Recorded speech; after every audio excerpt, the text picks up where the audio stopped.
Worst hit are the very young, the very old, and people with coexisting medical conditions such as asthma, diabetes and heart disease. But flu can also kill perfectly healthy adults and children. Each flu season is different and it's hard to compare one to another, but Jernigan said this season seems a little less severe than the 2014-2015 flu season. Several flu strains circulate in any given season, and this year, H3N2, H1N1 and 2 strains of influenza B are circulating.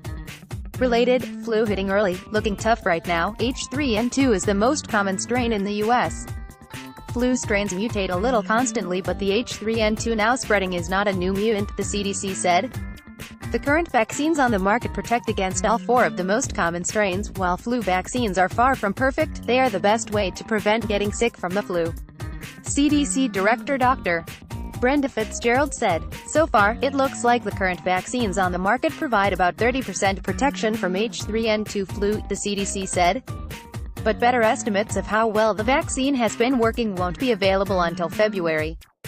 It's not too late to get a flu vaccine, the CDC said, and there should still be plenty of vaccine supply.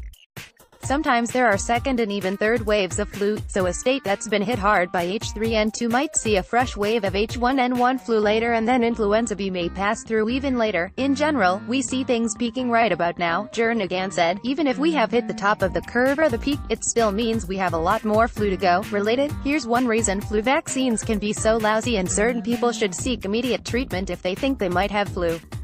That includes people over 65, children under 5 and people with conditions such as asthma or diabetes. If someone has any trouble breathing, they should seek immediate emergency care. 3 drugs on the market are effective against flu: oseltamivir or Tamiflu, zanamivir or Relenza, and Peramivir. There are also generic versions of the name brand drugs, Jernigan noted. They are not cures, but if given immediately can make a bad flu less intense. National supplies are adequate, but there could be spot shortages, the CDC said. Jernigan recommended calling ahead to a pharmacy before trying to fill a flu drug prescription to make sure it's on hand.